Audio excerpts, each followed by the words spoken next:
Hey all you cool cats and kittens. Do you like my shirt? Are you jealous? If you like my shirt, drop in the comments, nice shirt, weirdo. Today's video is gonna be maybe the quickest one ever because, boy, am I tired. I got my booster shot last week and it wiped me out for 3 to 4 days, and the turning of the new year has been pretty rough. Is anyone else tired out there? Is it just me? If you're tired, drop in the comments. I'm a little tired boy, but hey, it's 2022, we gotta drop something, right? We don't wanna let the first week of the new year pass by without doing something. I wanted to get something out last week for the new year, but times are tough. What are you gonna do? And you know something else? I've been gaining weight. I mean, I know it's the winter time and it's also COVID, and I'm also depressed, and I'm also on new medication, and I've also been eating a lot more than I usually do. And I've also been drinking a lot more than I usually do. And I've been eating bread for the first time in a long time. And I stopped working out regularly, but come on. I don't deserve this. But I guess I should say that me saying that I don't deserve gaining weight insinuates that gaining weight is a bad thing. And I know popular culture has led us to all believe that gaining weight is a bad thing. But I'm really trying to get to a place where I truly feel like it's not a bad thing, and potentially even a good thing. Or maybe just a neutral thing, just a thing that is, a thing that happens because we're humans with bodies, and that's just the way it goes sometimes. We all have like this idealized version of what a body's supposed to look like, but oftentimes those bodies are highly sculpted for aesthetic reasons and are not actually what bodies look like. So why don't we all just chill out a little bit and embrace the chub? I know it's easier said than done. I have a hard time embracing the chub. But hey, I'm here for you. If you have a hard time embracing the chub as well, I am here. I've gained like 25 pounds. You know what? It makes sense. It's like I said, it's winter, it's COVID, and all the other things. Sometimes the body just needs to put on a few pounds to feel safe, to feel like it's gonna make it through the winter, whether the winter be literal or metaphorical. So if you've been gaining weight and you want to embrace the chub, just type in the comments, I'm a little fatty batty, and let's all embrace the chub together. Let's all be fatty baddies together, huh? How about it? So that's not what this video is about today. That was sort of an unplanned rant. No, what this video is about is something that has been hitting me kind of hard for the last, I don't know, couple months, but especially hard as the year has turned over. And it's this idea that I've come up against recently in therapy, actually, that I've never allowed myself to really want or like something. And the flip side of that is that I also didn't have a lot of discernment throughout a lot of my life for things that I didn't want or didn't like. That's been a really hard realization to come to, actually, is that in my almost 3 decades of living, I haven't allowed myself to feel joy or disgust, which feels like it's robbing me of a really big part of the human experience, because even the fact that we can experience such a diverse range of emotions is, in my mind, an important part of the human experience. And the reason I'm bringing this up and talking about it is because I've realized that my cutting off of my emotions comes from a lot of my religious trauma. And I've been sitting with this for the last couple months, really trying to figure it out and start to allow myself slowly step by step to experience like I want this or I don't want that, because I feel like I've been searching for a long time, for most of my life even, for those things that I feel like I see other people experiencing, for like the joy that I see someone getting from something that they're super into, or the clarity that comes from deciding that you don't want to do this thing over here. And I know I'm speaking in sort of vague terms right now. I don't really want to get into like very personal details, but it struck me recently that maybe I'm not alone in feeling these things, because a friend of mine sent me a TikTok that I wanted to watch with all of you and react to today. So let's go ahead and roll that. I don't know if I'll ever forgive evangelicalism for how skeptical it made me around my joy. Like, I remember when I was talking to one of the very first people that I was like, I really want to be with this person. And I remember thinking so clearly, like, the fact that I really want to be with this person probably means that God doesn't want me to be with them. Like, the more I wanted or enjoyed something, the more I expected God to ask me to sacrifice it. And just like that tension that I always held around my happiness and my enjoyment. Always wondering, like, am I making an idol of this thing? Am I enjoying it too much? I never just got to like chill and be happy. And I still have to pause all the time and remind myself that it's good for me to like things. It's good for me to be having a good day. Things aren't inherently worth more if they suck. And it's so sad to have to do so much work just to let myself like what I like, love what I love, want what I want, have fun. Should be one of the simplest pieces of life, and it's actually the most complicated. So yeah, I feel like that sums up a lot of what I've been dealing with. And it is sad. It is sad to me that anybody, whether it be me or this person or you, has to work so hard just to remove all of the barriers to even just enjoy being alive. And I remember thinking this when I was a kid, like, I remember thinking I did not want to be a pastor of a church and to get up and preach. But at some point along the way, I absorbed the same message that Frankie did here, which is, if I really want something, God is going to ask me to sacrifice that to prove myself and my loyalty and my faith to him. And the flip side of that is that if I really don't want something, he's going to ask me to do that exact thing to bring more glory to his kingdom, to test me. And I thought that was just a part of God's MO, was that he tests his followers. He tests people to like make sure that they are truly on the path, that they truly believe in him, and that they are truly just giving all of their life to him. And I thought that that was the sign of a good Christian. I thought me doing those things and giving up the things that I wanted and doing the things that I didn't want to do were going to be my way of proving myself to God. I look back now and I'm like, holy shit, dude, like it's all in my head, and it still is all in my head, but it was put in my head so early that it's just replicating itself in my life and through like subconscious patterns in the way that I live and the way that I interact with my life and the people in my life. And that sucks, dude. I've been so just fucking mad and sad and just all over the place emotionally because of this. And Frankie nails it on the head. I can't believe how skeptical I always was and still am towards my joy. And I can't believe how skeptical I was and am towards things that don't bring me joy. Like, how fucked up is it that this whole spiritual religious system has taught a bunch of people that you don't have a voice. You don't get an opinion.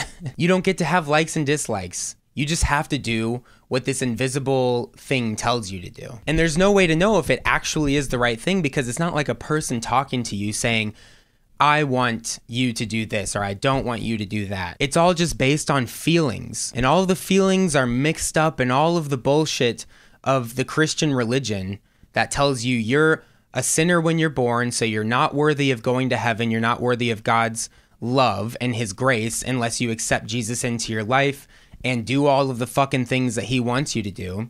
So you're just fucking confused the whole time. You're feeling one way this day could be okay, but then you're feeling that way another day could be this spiral that takes you all the way down into being like, holy shit, I'm a sinner. I need to ask for forgiveness, and God is probably going to send me to hell. I hope the rapture's not coming tomorrow or something.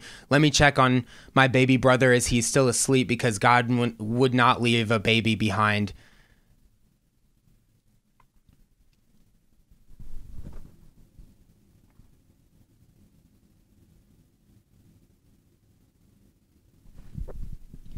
Like, get fucked, dude. Just absolutely get fucked.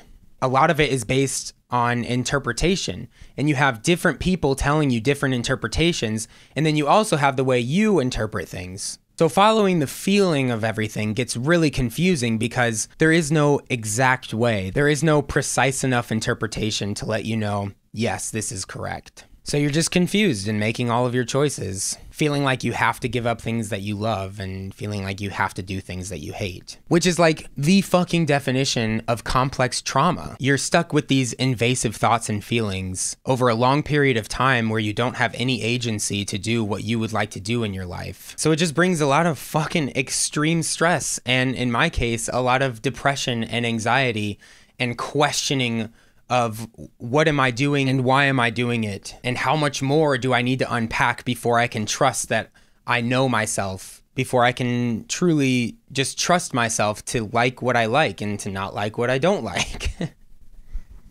Fuck.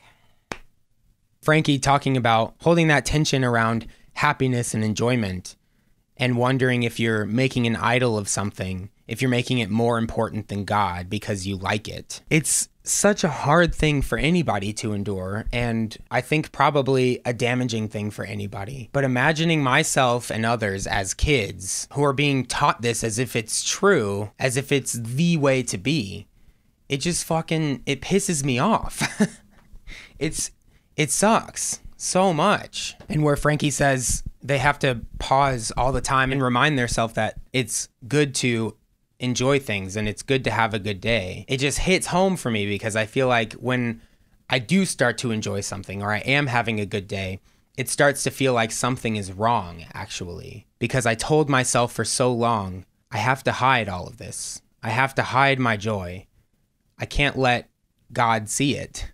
I can't let anybody see it because somebody's going to ask me, or I'm going to feel like God is going to ask me to give it up. And when it comes to God, you can never hide because God knows you better than you can know yourself. So in my case, I just ended up shutting down, just shutting everything down because I felt like I was being invaded by God's desires for my life. And, you know, I wanted control over my life, but it felt like God had all of the control.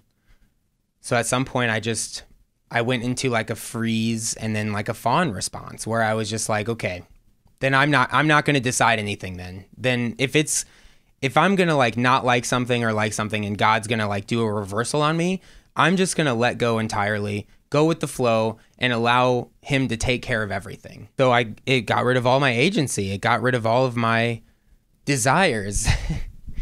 Maybe not got rid of them, but it definitely suppressed them for a long enough time to where I reached a point when I decided I didn't believe in God anymore and didn't want to be a Christian, that I didn't know who I was. And I feel like in many ways, I'm still figuring a lot of that out because it was so shut down for so long. And I was just waiting on this other entity to make decisions for me. So I've had to relearn how to make decisions. I've had to relearn how to like and dislike things.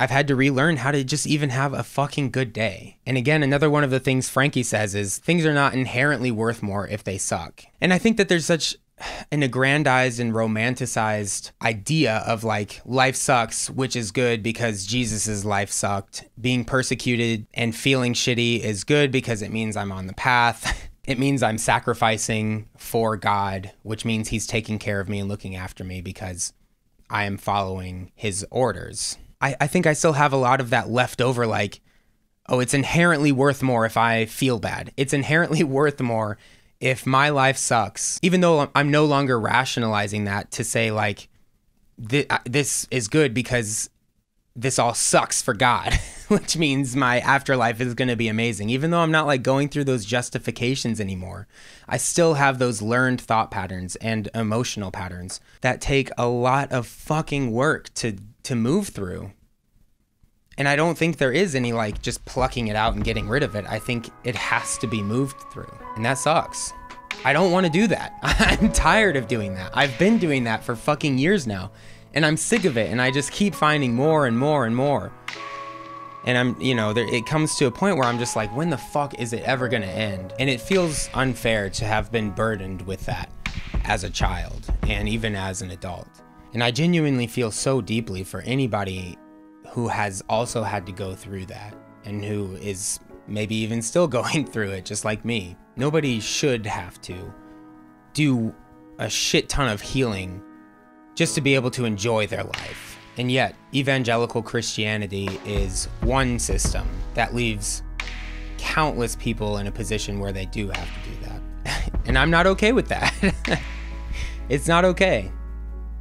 It's not okay that that happened to me, and it's not okay that that happened to you or anybody else. I'm learning how to be with it so that it is okay now. And honestly, I don't know. I want to be able to help other people move into that space as well, where we can fucking all enjoy life and be happy, and also say no to the things we don't want to do without feeling like we're going to be fucking tested with that at some point and have to do it. I want more. I want more for me, and I want more for everybody. More enjoyment, more agency over one's life, more feeling powerful and feeling free. So I think I will wrap it up there. Fuck it, you know? Embrace the chub. The chub is neutral. The chub is what we make it. Is your chub gonna be healing, or is it gonna be damaging? So, thank you for watching. I know this was a little heavier of a video, but you know what? I'm in a little heavier of a place right now. And sometimes that's the way it goes, because that's the human experience. I do want to say, to try to end on a little bit of a positive note, that I am working on something right now that I am very excited about. I gave a little sneak peek to my patrons, and I don't know how long it's going to take me to finish it and start to get it out, but keep your eyes open for a bigger project coming soon that I'm super stoked on. And I don't even know why I'm so stoked on it, honestly. It's like, I started writing it and I was like, dude, this is so good, I can't wait. So stay tuned for some good shit. And thank you again for watching. If you've made it this far, please consider liking it and subscribing, and supporting me on Patreon. All of my links are down in the description below. And in the spirit of this video, I'm also going to link to a couple of resources. If you are dealing with some of the things that I've talked about, I'd like to point you in, the direction of some help and some resources and support that you can get, some of which have helped me. So I'll see you little fatty baddies later.